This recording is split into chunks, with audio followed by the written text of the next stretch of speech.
All right, good evening, everyone. Thank you for taking your time to just join us for a parents meeting for the upcoming 23-24 season. We're going to just focus on the U11, U12s and U13s tonight. And it won't be a long presentation, so to speak, but there will be plenty of time at the end to ask questions. And if you're thinking it, everyone, like, there's probably 10 other people thinking the same thing, so no silly questions.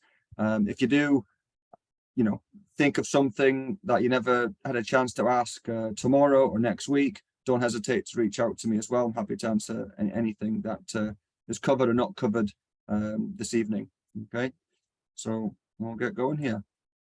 I just want to start off by saying that Bunnaby is located on the ancestral and unceded homelands of the Wakim and Squamish speaking peoples. We're just going to go through some quick introductions, talk about the club philosophy, again, address volunteer coaching at Bunnaby BFC, review some practice and game format information, talk about the development centre. Real exciting to just very briefly touch on the Bunnaby BFC Labour Day tournament. And then, as I mentioned previously, that there'll be plenty of time for the questions and answers at the end there. All right, so here we go. For those that don't know, my name's Kevin Julian.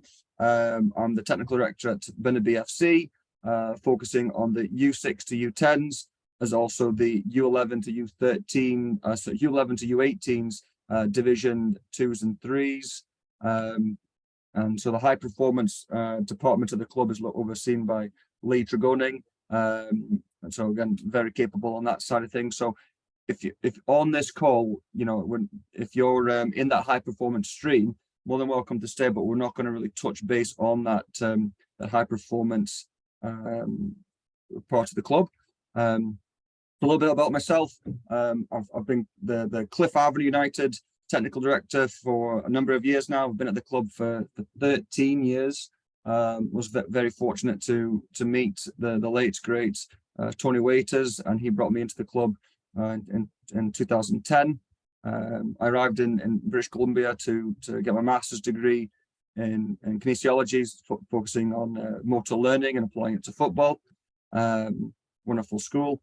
Before that, brief professional playing career in Ireland and in England, and I was fortunate again to have on a football scholarship in the States as well. So soon to the game, nationally certified through the Canadian Soccer Association to work with all levels really, the youth and the children's licenses I hold, as well as some other ones from other footballing federations. And then we're also very, very fortunate to have working with these U11 and U13s is Kimball and Nico. And so a little bit about Kimball. Again, as good coaches, they're both on the field at the moment, so they're unable to join us in person. But we'll briefly just let you know that again, Kim brings a wealth of experience. So she's a former technical director herself. She's been head of grassroots development programs. She's been a director of goalkeeper development as well. She herself is a goalkeeper. And played at the collegiate level at University of Fraser Valley.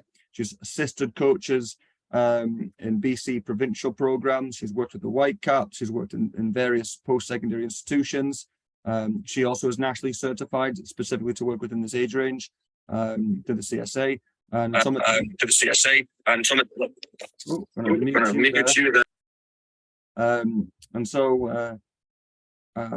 something special about Kim is actually, she specializes in character development and is a certified positive psychology practitioner. So again, really, really fortunate to have Kim at the club and to be working with these groups here. And as Nico as well, he's got a wealth of experience. Been coaching, professionally for over 20 years. He's originally from Chile, and he holds various high-level coaching certifications out of South America, but also in Canada here, the youth license, children's license. He's been the director of sports academies himself, the sports consultant. He's a coach educator through the BC Soccer Association. And again, just the pair of them just bring a really good lot of experience, and it will only benefit the players at Bunnaby BFC in the future. Excited to have them here. Just quickly about the Bunnaby BFC club philosophy, because again, it's special times at the moment in the sense that, this is it's a new club, but it's being formed from some very historic clubs. And we wanted to make sure that we got our club philosophy, on paper, so that we're all reading from the same hymn sheet, so to speak. So this new organization, the BFC, it's going to be a comprehensive technical and operating infrastructure. Okay, and we want to yield experiences for the best possible experiences for the players, the parents, the volunteer coaches, the professional coaches, and any volunteers that are associated with the club. So the purpose of the club, we want to build leaders and community through sport, and our vision, and we don't say it lightly, but we want to be the best in class across the country. We want to, every province to know that, Burnaby BFC in British Columbia is a club that is well run and one of the best in the country. So we've got very high standards that we're looking to strive towards. And again, our mission is to be the leaders in creating exceptional football experiences. And again, that's not just for the players, but it's also for the parents and the volunteer coaches as well. Our values, as you can see, that we're all one team. Specifically, as we get into tiering is now happening at U11 and obviously continues at U12 and U13. But if there's a team in the age group that that needs a player for whatever reason, be absences or maybe a player's doing exceptionally well at the moment in a particular division, we've got the freedom to move kids around, which is quite unique and beneficial for the player. Development, we try to treat all our members as people first and athletes second. Okay, we do want to get to know every player on a personal level. Okay, not just a name on a piece of paper, but we do want to take a vested interest on what they're like as a person and try to help them develop and grow. I was very fortunate at Cliff Avenue, for example, to see the class of 04 and the class of 05 start as 4 and 5-year-olds and go straight through to the graduating year. We just handed out some scholarships just recently, and as I said, it's a pleasure and a privilege to get to know the people behind the athlete. As far as the community goes, like creating a legacy beyond the pitch. Okay, like we do go into schools and we try to promote the game, and that's outside, dare I say, like traditional like football club hours, but we try to get into schools to provide a soccer experience for players that might not be fortunate enough to get involved in an organized club, and then try to bridge those barriers. And then if they were interested in doing so, then we try to work with the schools and with the families to get them involved at the club. And then probably one of the most important things that we do, we want to be, demonstrate accountability through our actions, right? So we want to be, keep that integrity. So if we say we want to be the best clubs in the country, then the high standards that we're aiming to achieve, that holds us very much accountable to what we want to do. So there's a lot of parents, obviously you're all parents on this call here, and there's a number of volunteer coaches on this call here. So for those that this message is more so towards those parents that then maybe not coaching officially, and those are the ones that might be watching this recording at a later date. I can't emphasize enough that Burnaby BFC, like it's a volunteer-based club, right? We without volunteers, then the club wouldn't happen. The kids wouldn't have a place to play. Okay, so if you're one of those parents that are that you're always helping, but you're not necessarily like an official coach, I can only emphasize that like it will help you and your experience and also the players if you just take that one little step further to become an official coach, and we'll support you along that journey. And there's a number of ways that we can do that. Okay, like the club pays for our volunteer coaches' education. So even if you didn't know much about the game, like myself and the other staff coaches, we're here to help support and guide and educate you on how to best deliver, practices and games to benefit the players. So that like the part one is done online, so it takes approximately like 2 hours. And you can do it at your convenience. So you don't have to do it in one sitting. So not an unrealistic thing to kind of carve out some time to. And after you've done the online part two, it's just a couple hours, and we'll do some on-field work show you what a good session would look like, and then take one step further. Like gone are the days where the expectation of a volunteer coach is to spend hours of their own time figuring out what to do next for the next practice. At BFC, we provide the lesson plans that are age appropriate and scientifically backed methodology to really enhance the learning experience for the player. So volunteer coaches don't have to spend that energy. We're providing it for you with the guidance on how to deliver it.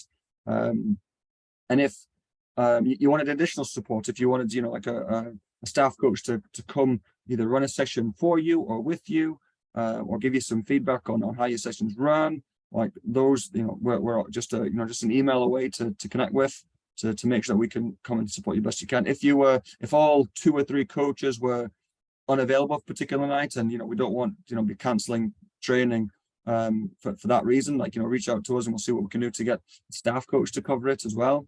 Probably unique at BFC than a lot of clubs in the lower mainland is that all the equipment is provided to volunteer coaches. Okay, so volunteer coaches don't have to go buy they don't have to buy the cones, they don't have to go buy pennies or anything like that. They don't like the first aid kits, everything's all provided for the volunteer coaches. That's another thing you don't have to worry about. And then pretty special to be a part of something bigger, in the sense that like all coaches that have got the CRCs and they're up to date in the coaching certification, is that they'll get like a really nice logoed club tracksuit top and a training top to coach in. And again, just makes you very visible to players, and it's if you wear it with a sense of pride that you're helping out the community club wherever you go, if you choose to wear it outside of training. So like U11, U13 practices, like BFC, like you're absolutely guaranteed a practice once a week, no problem. Like that's absolutely coming. And for some teams, if a coach wants to hold an additional practice to make it twice a week, and that we have the field availability for when and where you want to go, we will accommodate that request as well. So and again, just touch on that point about lesson plans being provided in advance. Probably a big question for a lot of people on this call, and the ones that will be watching this video at a future time, is like, when are we going to know about the practice times and locations? And again, the answer really is, we hope as soon as possible. We're still working with the city to get confirmation of our field times, and as you can imagine, there's lots of moving parts. But once we have those contracts in place and we've got all our volunteers confirmed and they've made their requests, then they'll be able to reach out to their teams, the players on their team, to inform them, hey, we're at this time, this location, starting in August or September. Okay. For those of you who are familiar with Team Snap, we'll be using this tool again in the future. And for those of you that are unfamiliar with Team Snap, what it is it's an app that is a great tool to communicate with the parents and the coaches. And what we really use it for is to confirm if you're going to attend practices or if you're not going to attend practices, because as you can imagine, like depending on the number of players at practice will have an impact on what that coach's lesson plan is going to be. Okay, so out of courtesy and out of respect, if you're not going to attend practice, let the coach know, and let the coach know you're going to be there, because even as a professional, like if I'm expecting 12 kids to be at training and I get 9 that show up, my practice would have to be altered very, very differently. And for me and for any coach to give the best possible practice and experience for players, that information is just, it's necessary. And so just out of the benefit for all the kids that are, and the volunteer coach and staff coach, is just, it's a very simple, it's just a click of a button, and it is necessary for the benefit of everyone. The U11, U12 game format, I mean, for U12s, the class of 2012, nothing changes for you in the sense that it's the exact same format it was at U11. For those 2013s, the class of 2013, it is a different format. Okay, so it's 8v8, including goalkeepers, halves of 30 minutes. We use size 4 balls. We do throw-ins from the sidelines. There's an offsides, which is essentially the retreat line. So anything in the attacking third could be deemed offside if there's not a second defender holding the attacker on. And then essentially, if you can imagine, like on a full-size pitch, you're essentially playing sideline to sideline with the Super 8 goals.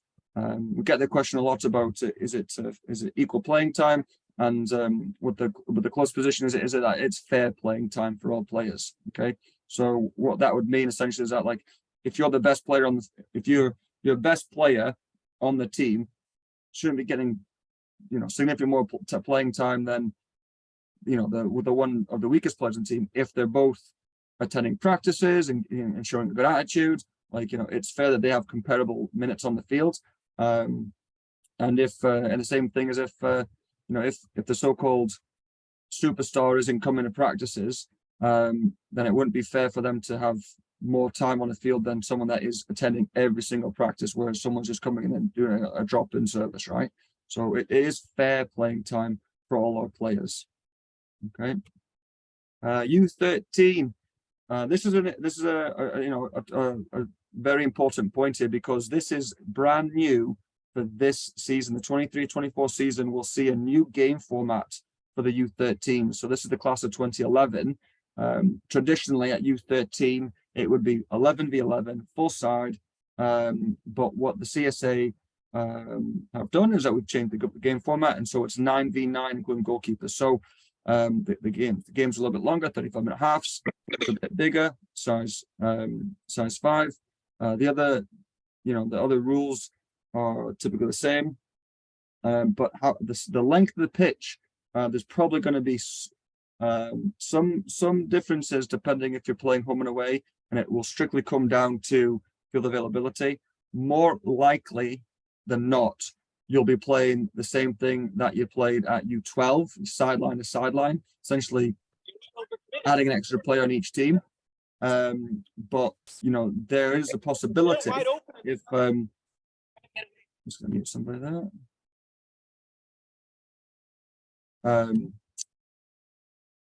If you had the space, that they could be playing like 18-yard box to 18-yard box, so it would be slightly bigger field with the additional player on each side. But the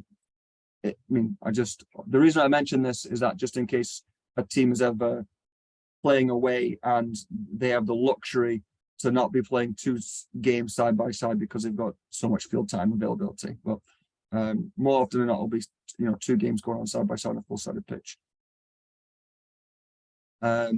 At the U11-U13s, again, very excited to offer at the club the development center, which is there's the different terms that different clubs have used in the past. Some use it skill center, academy, or an academy of sorts. But the one thing that BFC has is that we have a nationally licensed program.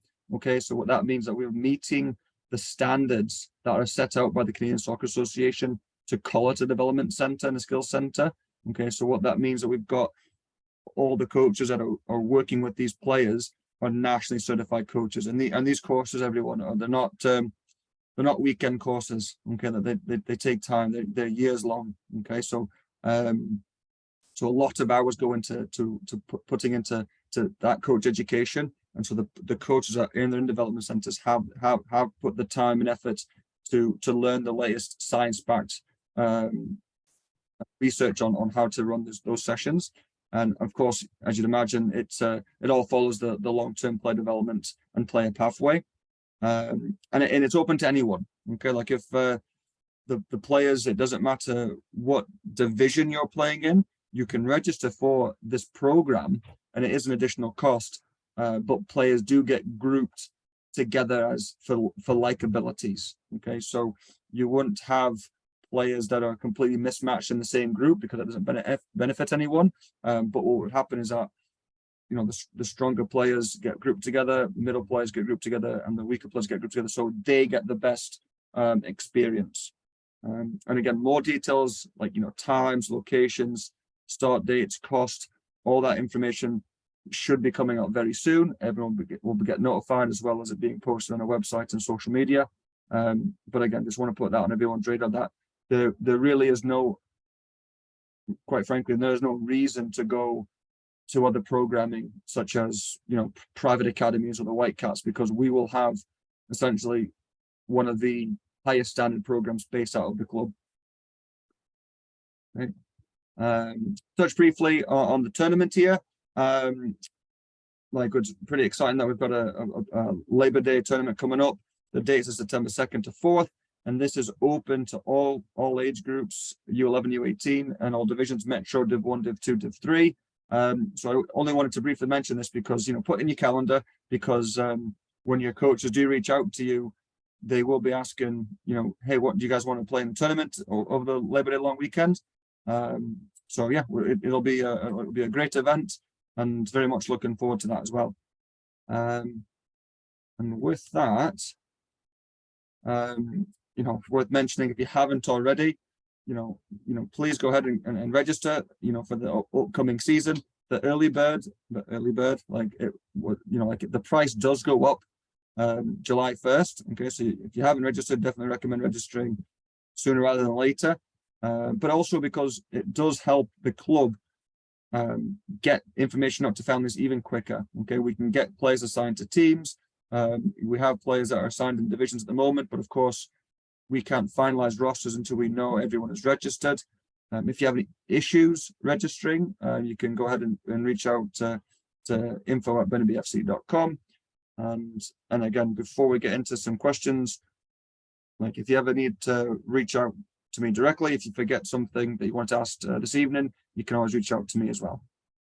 So what I'll do, I'm just going to hop in the chat here, because there might be some questions in here. Perfect. So what I'm going to do, I'm just going to read through these questions, and if you want to add to the questions at the bottom, that's great. I'll just go through these questions here. All right. You mentioned Division 2, Division 3. My son is assigned to the U13 1B team. Is there a 1B team? Yes, there are 1B teams at BFC. Okay. So the big difference between a Division 1A and a 1B, okay, is the cost, because there are the professional coaches at the 1A, whereas at 1B there are volunteer coaches. So there's a significant price difference between the two programs, but that's not to say that a 1B can't be called up to 1A. Absolutely they can. Okay, so if the 1A team is short players, or if a 1B player is just smashing it and they need to get to, you know, put into different environments, we have the ability to make that happen. So absolutely, yes, there are 1B teams. With the organization getting bigger and you only have one Div 1B team, but you have more Div 2 teams, as I see Div 2 teams play, at least one of them can be in Div 1B.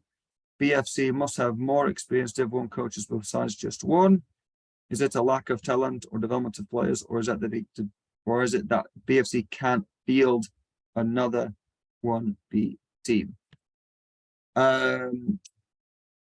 Depending on what age group we're talking about, I guess the short answer really, it's not down to resources. It's definitely down to the talent of a birth year. If we have the talent in a birth year, then we field another 1B team. What I think has to be really considered, everyone, is that a birth year, you know, like for all intents and purposes, you know, based on the guidelines that we're given, you know, like 70% of a birth year will be playing Division 3, okay? Because, you know, 30% is, you know, getting into select soccer. And from that, you know, 30% would, you know, I'm using approximate numbers here, but like, you know, the top 5%, 5-10% is the high performance stream, right? So it's not so much that it might not, it's down to just numbers, really, everyone. Like, if the group is good enough, if it's a good birth year, then absolutely we'll field more teams. But keeping in mind that we don't want to put teams into a division where they're not capable of playing, because that's not a good experience for them anyway, right?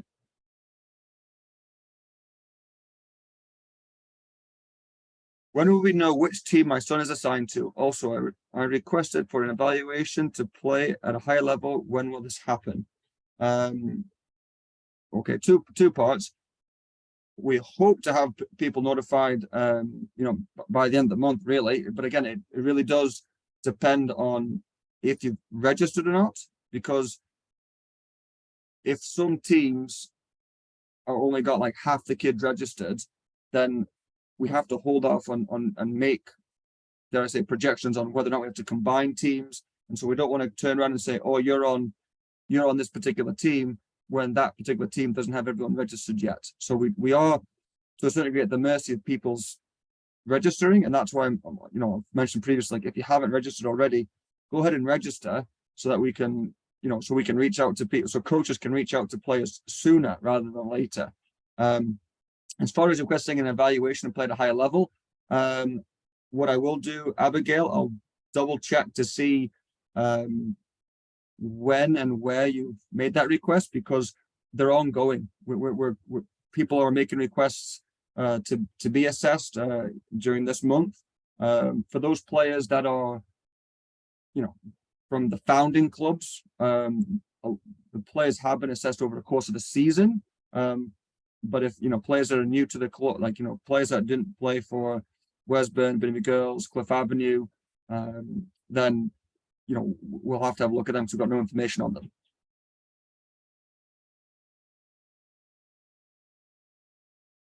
Will the club provide paid team Snap accounts for all teams, or is this each team responsible for this by the charging a team fee?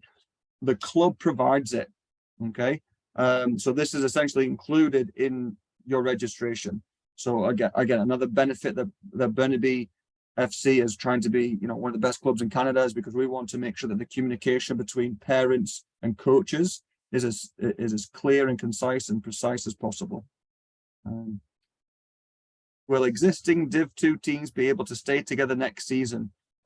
To a certain degree, yes, absolutely. I mean, we are to a certain degree. If kids don't return, then we have to add kids to rosters to make sure the team's viable. There's also the possibility that some players may have been moved up, some players may have moved down, but the vast majority will stay together, certainly for this first season going forward. But again, I've mentioned this previously, we do have the ability to move players between teams, because again, we're all one team, right? So hope that helps. Will the tourney cost be covered for BFC clubs? No, it won't be covered entirely, but there is discussions about there being like a Burnaby BFC discount, but those discussions are still ongoing. But it wouldn't be a free tournament for Burnaby BFC teams, no. But I would imagine there's something in the works, but when something is confirmed, it will be announced. Good question. Regarding the tournament, most teams do not practice over the summer. What is the rationale for doing the tournament at the very start of the season? Also, our roster may not be fully finalized by then. No, you're absolutely right. Most teams don't practice during summer. They will have the option to U11-U13 to train that last week of August, maybe the last 2 weeks of August. There'll be messages sent out to coaches if they wish to get the team together. But again, most teams aren't training because people are on the summer holidays, and the rationale essentially, it's a fun experience, it's a memorable experience, it's a time to maybe reconnect with past teammates over a long weekend. It's an opportunity to connect with new teammates and new families. So it's more of a fun factor of starting the season, of why we're doing it at the beginning of the season, and then of course we're looking to do another tournament during the season as well. So that's the rationale. Your roster would be, very close to being finalized, like 95% finalized by the September long weekend. That's for sure. There will be very little changes happening come the first week of September. How many tournaments during the season and when? Well, typically we're going to try to do one, obviously, in Labor Day long weekend, and then also one during Thanksgiving is what we'll look at aiming to do for Burnaby FC. I do not know what division my son is. How can I find this out? He is U11. Jennifer, the best thing to do is you can contact me directly. Otherwise, more than likely, you're probably Division 3. And I mean, whatever, if you played at the particular, if you were playing last year at a particular level and you've not heard otherwise, you're probably staying at the same level. There are some players that will have been notified saying you're moving up, or there's been some players been notified that you're moving down. Just confirming that just confirming that U12 is 8v8. I thought U12 was 9v9. No. U12 for the class of 2012 is 8v8. U9 is, and again, this is the first time it's ever happened, is going to be U13 this season.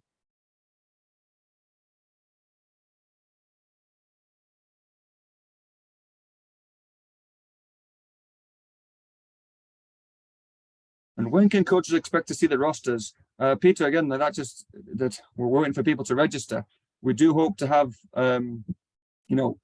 a flurry of registrations before the price goes up on July 1st. So again, very, very hopeful that we'll be able to reach out to coaches and say, here's your list, contact your parents and players, introduce yourself, and then take it from there. So again, we're a little bit behind on the registrations so it's like we'd like people to register quicker and sooner. So as coaches that are on this call, certainly reach out to past players and just give them a little nudge if you need to. Question is, if my kids are unable to start playing this season until mid-October due to travel, will this be a problem? No, but you need to register, because I wouldn't hold off registering when you get back, because we got to think of taking uniforms into consideration and placing on a team. I have twin daughters that play together on Division 3. No, I would definitely register both kids now and then let the coaches know as soon as possible. So it shouldn't be a problem. And again, if the two players are missing, we've got the ability to use other players from other teams due to we're all one big club, one big team. Is the expectation of Div 1B and Div 2 teams to attend one team practice a week and one development training session? Does the coach set this expectation? Well, the expectation, if you're playing at a select level, then you should be working with the professional coaches as well. The volunteer coach, whether Div 1B or Div 2 or Div 3, like they might say like, right, we're having 2 practices this week, and if that's all you want to do, then that's all you want to do. But if a coach is only saying on practice once a week, and you're a player that wants to continually improve, then you're not going to get any better by only practicing once a week.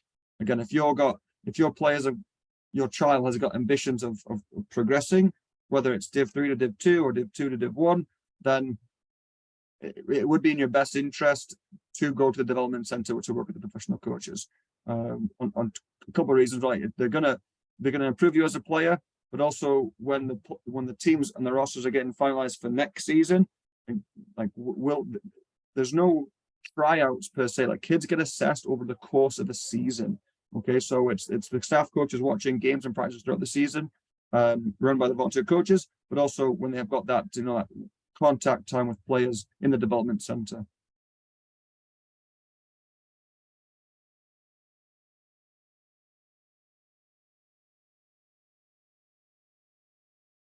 I have already filled out the application form, but unable to pay fees. Then you should be able to reach out via the application form and apply for financial assistance. Or if it's a technical issue, like an IT issue, then definitely reach out to the info@BurnleyBFC.com. Can players request to play on teams that are outside the Burnaby zones where they live to join friends? Absolutely. Okay. It could have been done while you registered, or you could also just make that request to info@BurnleyBFC.com. Yeah, the zones, everyone, when you tick those boxes, it's more so for those the new teams in the age at the club, like the U6s, but also like any new player that may have moved to the city and they're going to live in whatever the southwest. we'll try to group them with a team that has some Southwest players that maybe go to the same school, so they can, you know, potentially play with friends, or, you know, go to the same school as people. But by all means, if you got like friends that live in different areas of the city, then by all means, just make that request, no problem. We'll see what we can accommodate. No guarantees, but we'll see if we can do. How do we register for the Labor Day tournament? It'll be your coach that reach out to you and says, "Hey everyone, do we want to enter the Labor Day tournament?" And then you would reply to your coach saying, "Yes, we are. We're very interested." And again, if there's enough kids, then you guys would enter the tournament. So you don't enter the tournament as an individual. Your team registers to go to the tournament. Will Burnaby BFC host any other tournaments if we can't attend the Labor Day tournament? Yes, we're looking at Thanksgiving as well, the Thanksgiving weekend.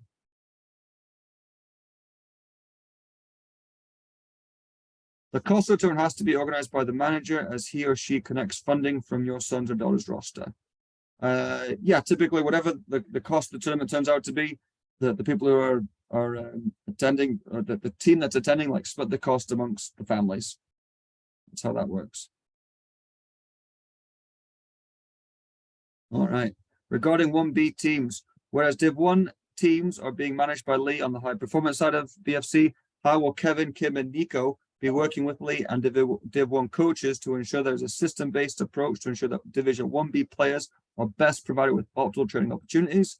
What we are looking to do for those teams that are 1B, okay, is certainly have them train same time, same place as the 1A team, so that there's, again, the volunteer coaches are very well supported from the staff coaches, in addition to, again, watching games, coming out to sessions, running the sessions. So that's how myself and the other staff and the Burnaby BFC staff will look after that on the point A there.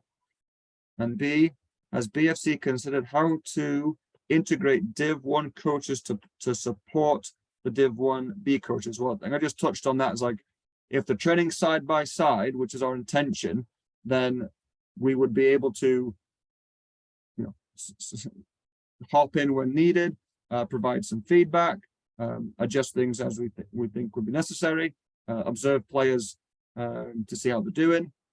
So that you know, provide the same lesson plan to the 1B coaches that the 1A coaches are running. So there's no secrets here, guys. We're doing this tonight. You guys have a crack at this as well. See what we're working on. Has BFC considered reaching out to coaches involved over the past years to recruit quality volunteer coaches for Div 1B? And would BFC consider a new model for Div 1B players whereby they could be paid for Div 1B? I definitely have reached out to past coaches that have, you know, that have been good servants of Cliff Avenue. That's what I've reached out to be coaching at the 1B level. It's always a possibility. As far as a structure being changed for the 1B, again, I guess the fact of the matter is that this is our first season, and this is how we're, you know, approaching the first season. Things could change. Whether or not there's a appetite for, you know, 1B paid staff coaches amongst an entire team, I guess would be to be determined.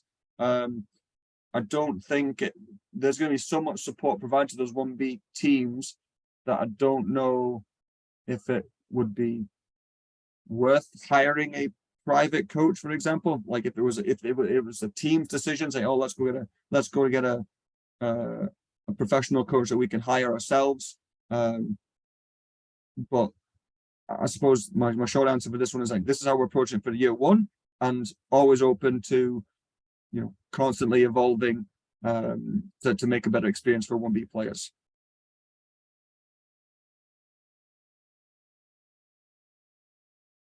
At this point, do you have a breakdown how the structure for the U11 girls will be? Div 1, Div 2, Div 3 teams.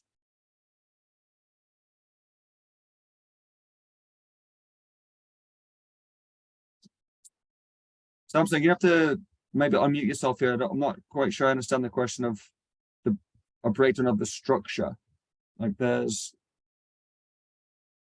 the structure of the girls teams, like the game format is.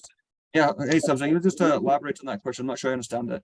Yeah, sorry, I was just going to ask as far as how many teams are going to be per group, like 1 Div 1, 2 Div 2s, that kind of thing.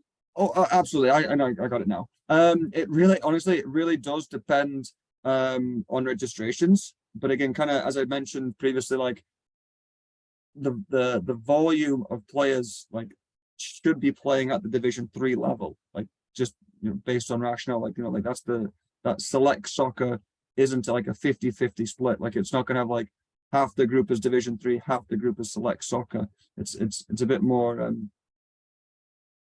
it's tiered in a sense that way. But like I can't really answer that question because I don't know how many kids we're gonna have. But for U11 girls, I know we've got 2 Division 1 teams. We've got 2 Division 2 teams. I'd like to think we've got 3 or 4 Division 3 teams, but again, I don't know until people register.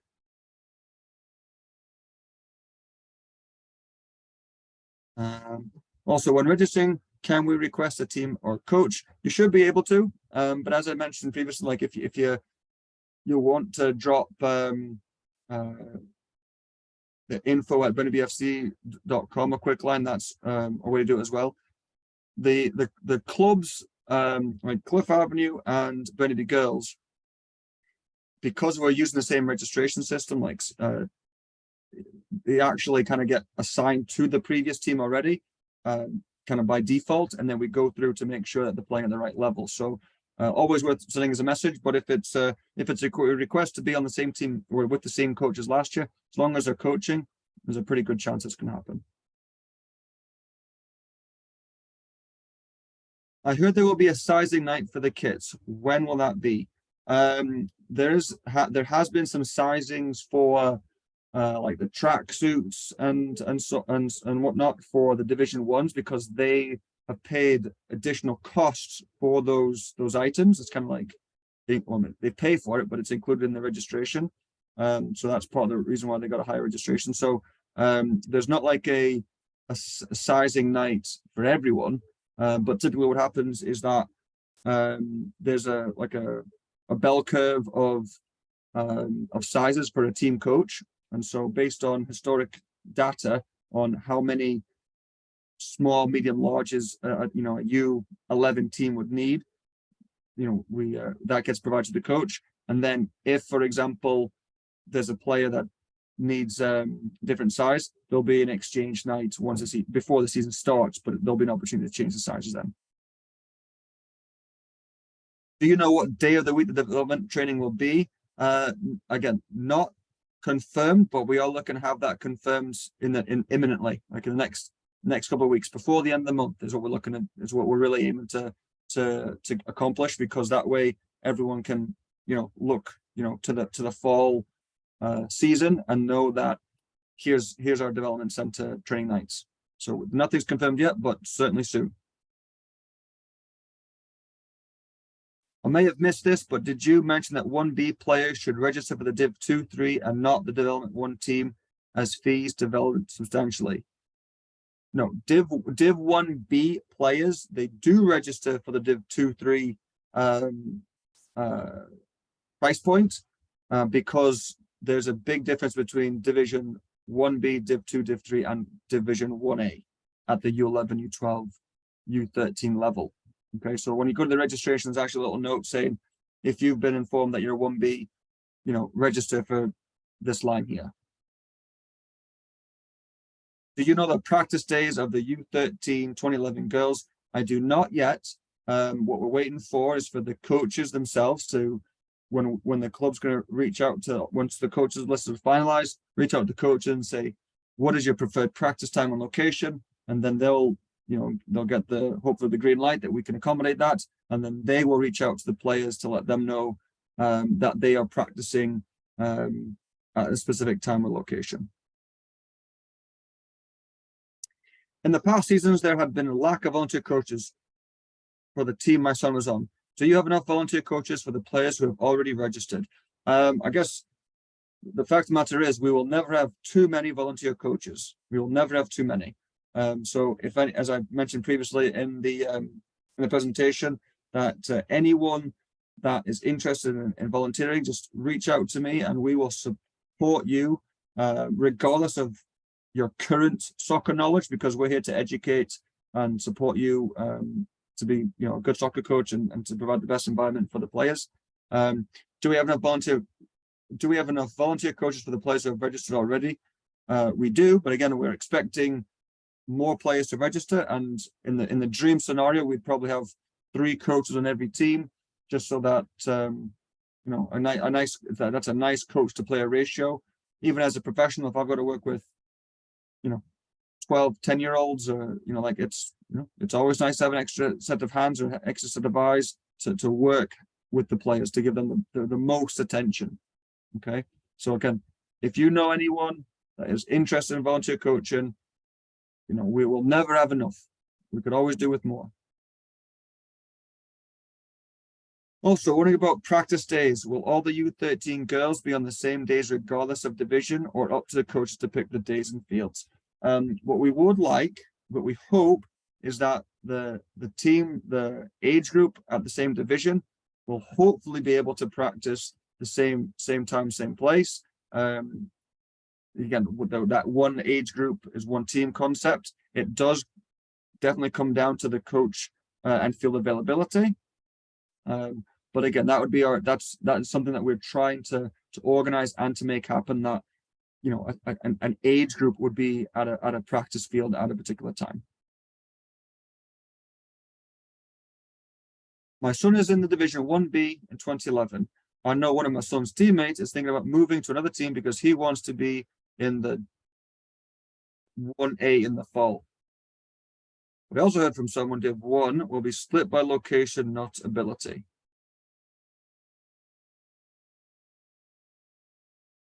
Okay, ability. Return the league will decide which teams move up and move down from 1A. We want to go regardless if they are pre-SPL or not. So there's a lot in there. The quadrants, like based on your home address, that is not the deciding factor on what team you're on.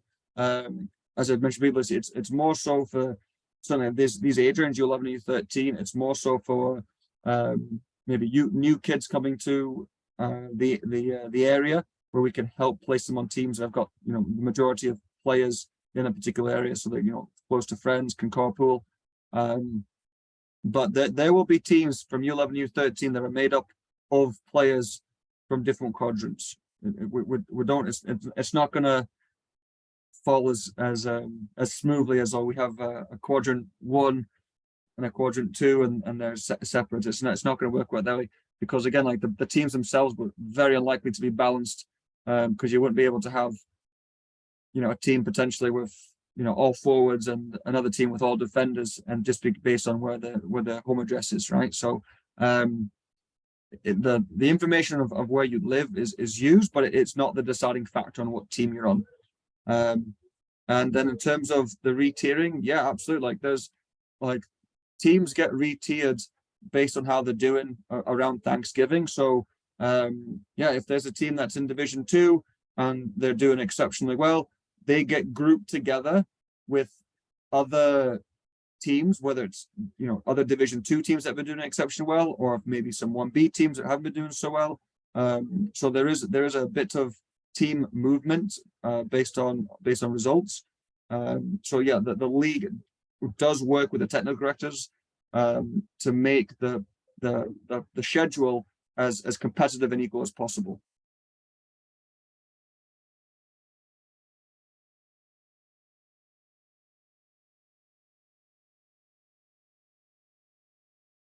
How many teams are there going to be for boys U12 Div 2? And again, I guess the answer is I don't know until we get started and the registrations are in. Okay. I don't know until we have everyone's registered. We have our forecast based on last year's registrations between the founding clubs. But again, until people register, I can't really answer that question. For volunteer coaches for the U13 Div 1B team, is licensing required? Yes, absolutely. Licensing is required for every single team at the club, whether it's Division 1B, 1A, or Division 3. Okay, well, the coaches, and this is going to be going back to the standards that we want to meet. We want to be one of the best clubs in the country. Is that we want to make sure that all the players at the club are being coached by coaches who have been educated to work specifically with that age group. I may have missed this, so my apologies if I did. I saw a chat message around practices for 1B and missed the response. Is it still the plan to have Division U12 1B girls have 2 practices per week? So every team, Division 1, 2, and 3 is absolutely guaranteed 1 practice a week. Teams that want to practice twice a week, it obviously is going to be down to coach availability and the coach's availability to work with the practice location that's available. So I would like to think that most teams are practicing twice a week, but again, it's tough to forecast because I don't know the volunteer coach's schedule, and we don't have the field contracts yet either from the city, but we would love for every team to be practicing twice a week. What are the team number maximums? Possibility of mixed ages if not enough players. The team maximums for U11 and U12, again, we'll kind of work with what the ideal number would be. The ideal number for 8v8 is, between 11, 12, and 13 players is probably the ideal. Maximum, if we absolutely had to go to the 14 and 15 players, it is possible. But ideally we're around that 11, 12, 13 range for U11, U12s. And then for the U13s, we're playing 9v9.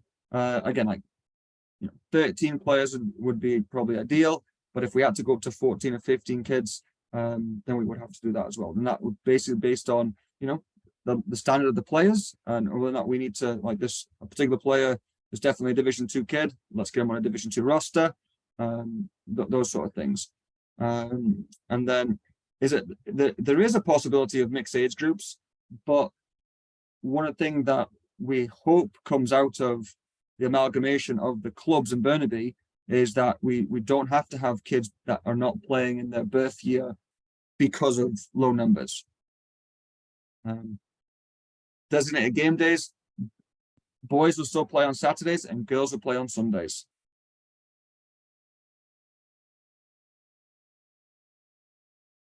If I've missed any questions while I've been coming through that chat, please don't hesitate to throw it in now if I didn't miss it on purpose. But if I did go over it, just give it a minute there. Just have a think if there's anything I missed. Again, if you're thinking it, someone else is, so don't hesitate to ask. Hi, Kevin. Hello. Just one last minute question. Yeah. So I was the former divisional coordinator for Westburn FC, and it has happened during a regular season where a team can't field the game because they don't have enough players. Are we doing the fluid roster still based on BC's number? Absolutely. Yeah. That's Abigail, again, that's part of the benefit, I'd say, that Burnaby FC is going to bring to the city of Burnaby, is that we should not ever have to feel forfeit a game, for example, based on not enough players, because we'll have a big enough pool of players to call in kids if we need to. I wouldn't think there'll be that situation going forward. Okay. It's just that, we had struggled last season for that. And it's mostly on the higher age group, 14, 15, I don't know, 15, 16, 17. I don't know. Something always happens in the fall or in the winter and they're not present. Yeah. So These are like the 15, 16, 17 year olds. Yeah. yeah, Well, life gets busy for those teenagers, but no, yeah. we do hope that we'll be able to have large enough rosters to make sure it doesn't happen. And if we have to go, more teams with smaller rosters, then the benefit of having more teams within the club is that we can fluid roster process players around and use them as needed. So, yeah, Thank you. no problem. Will there be a goalkeeper specific academy? Yes, there's the within the development center, there will be goalkeeper training, and then there'll be additional nights for goalkeeper training as well. Dates, times, locations, costs still being worked out and ironed out, and that information will be posted and sent out shortly.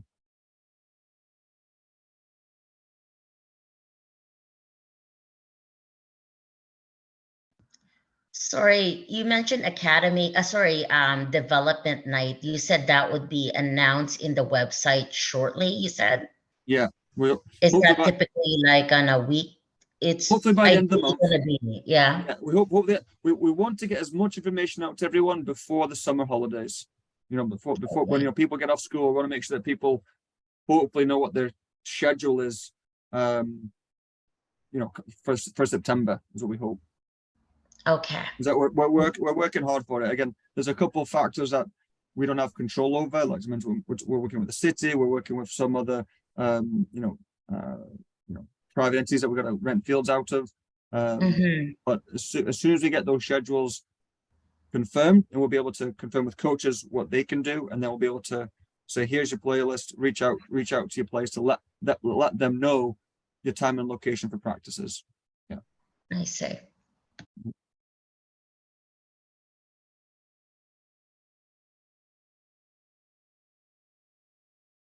I'll just give it another minute, everyone. Some great questions.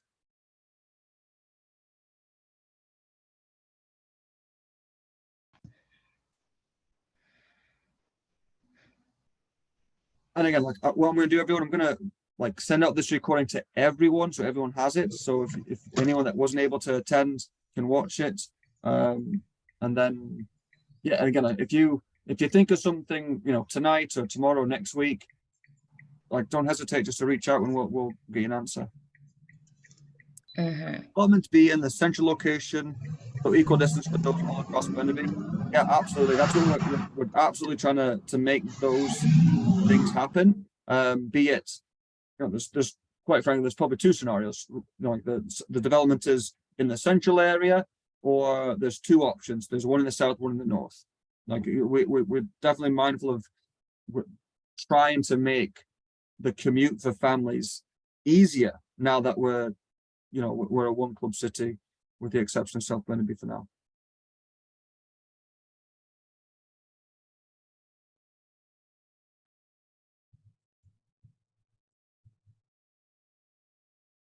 Hey, Kevin, I just had a comment before you wrap, if that's okay. Yeah, absolutely. Yeah, it's Stefan. Listen, I just want to say a big thank you on behalf of the parents. I know there's a lot going on with the merger of the clubs. You and Morgan and Lee and others and the board have been managing a lot of change. And so thank you for the work that you're doing to help us as parents figure out how we can support our kids. And it's tough work, right? I think that many of us don't necessarily appreciate all the details, and we won't. But I think it's important that we acknowledge the work that's being done. So thank you very much. Well, thank you, Stefan, for the kind words. Again, I know I speak for everyone at Burnaby BFC when I say, we want the players' experience and the parents' experience to be an exceptional one. We want everyone here to have a sense of pride and being a part of this club, and we'll want to be able to do that if we're delivering on our high expectations of working towards being one of the best clubs in Canada. Awesome. Thanks again. It's great. Thank you. All right, everyone. Well, have a great evening, and you'll get more information sent out as it becomes available. So yeah, thank you. Have a great night, and talk to you soon. Take care.